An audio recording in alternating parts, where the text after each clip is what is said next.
My best friend Patrick. I'm an old man now, sitting by the window and watching the trees sway in the gentle wind. The world has changed, but my memories are still fresh. I remember my youth, the days when life was simple and joyful. I had a best friend named Patrick. He was tall, smart and full of laughter. We met when we were just boys at school. From that day, we were inseparable. Patrick and I did everything together. We played football in the park until the sun set. We climbed trees and chased butterflies by the river. When it rained, we sat under the big oak tree, talking about our dreams. Life was simple, and we were happy. Patrick had a smile that made everyone feel good. He was brave, too. Once, when I fell from my bike and hurt my leg, Patrick carried me all the way home. "Friends help each other," he said with a proud smile.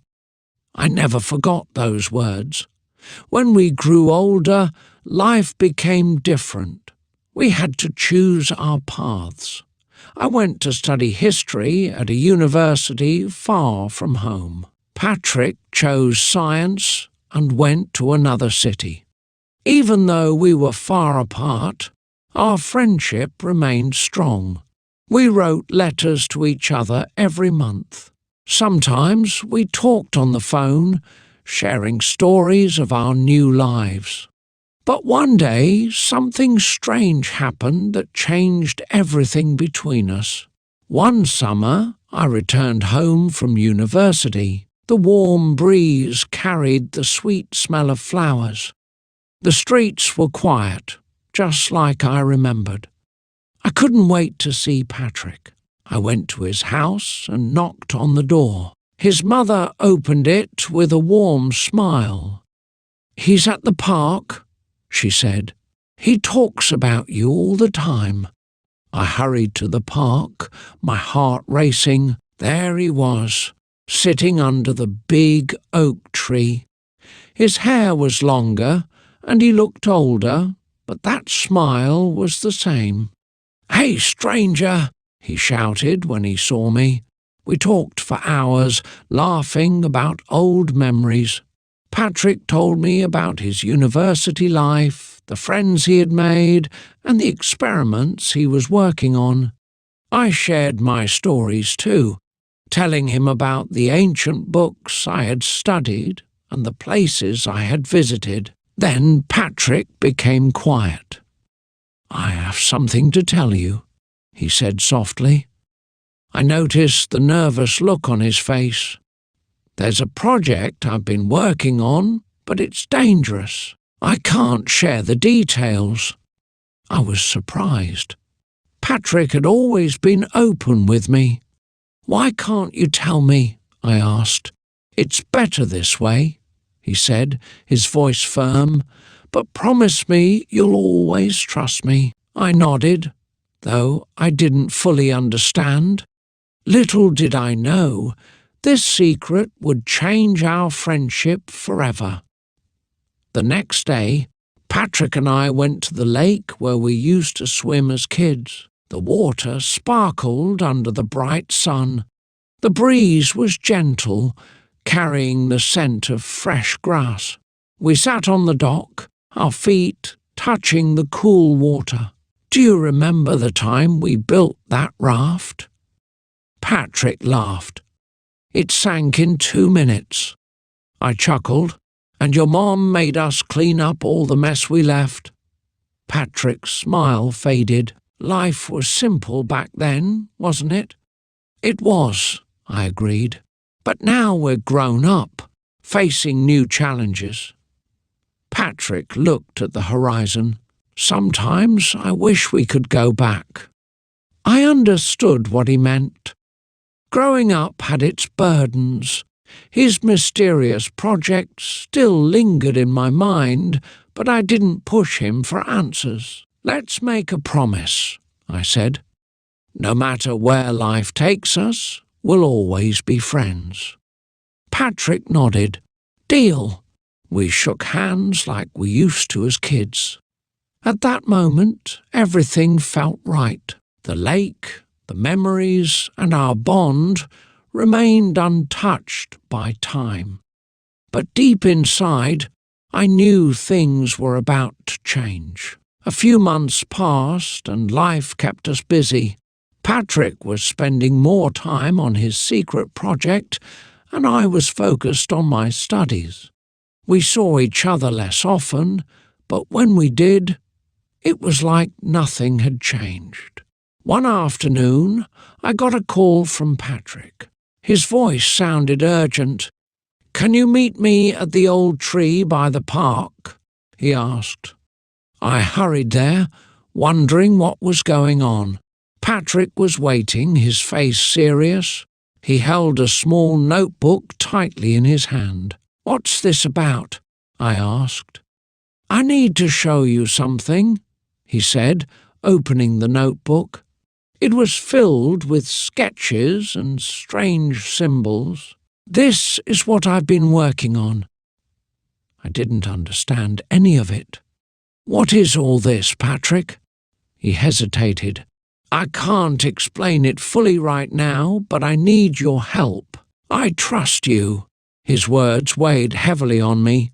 Patrick had always been the adventurous one, but this felt different, serious and mysterious. "Of course, I'll help," I said, even though I wasn't sure what I was getting into. Patrick smiled faintly. "Thanks. You're the only one I can count on." As I looked at the strange symbols in his notebook, I knew our lives were about to take a very unexpected turn. The days that followed were filled with secrecy and excitement. Patrick and I met almost every afternoon at the park. He shared more about his project, though much of it still sounded strange to me. "This could change everything," Patrick whispered one day as we sat under the old tree. His eyes sparkled with enthusiasm. "What do you mean?" I asked. "It's a way to connect people across distances," he explained. "But it's not just about communication.